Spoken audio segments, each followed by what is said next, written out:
Now, China has accused the United States of being the biggest incentive for militarization of the South China Sea and urged it to stop creating tension in the name of navigational freedom. China's remarks at a regular press briefing came after a U.S. Navy-guided missile destroyer sailed into Chinese waters. Now, Sean Caleb has more from Washington, D.C.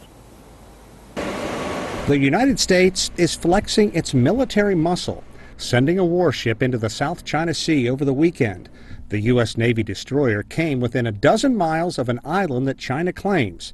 This is the second time in 4 months an American Navy ship ventured into what China calls its territorial waters.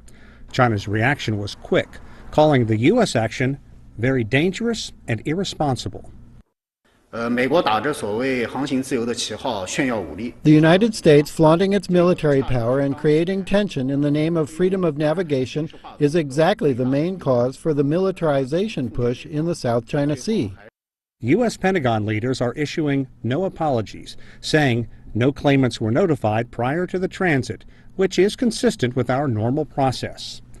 An estimated $5 trillion worth of trade flows through the area each year. Leaders in Beijing say free and unfettered transport has never been an issue.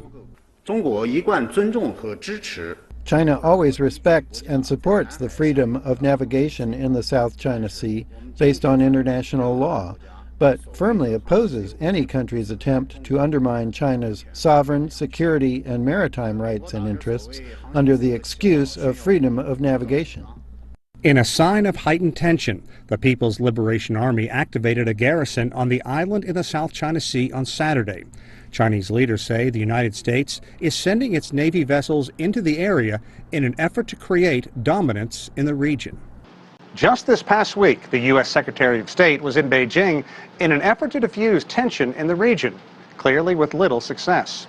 China maintains most countries oppose U.S. actions in the South China Sea, adding developing nations strongly disagree with this latest display of military might. Sean Caleb, CCTV in Washington.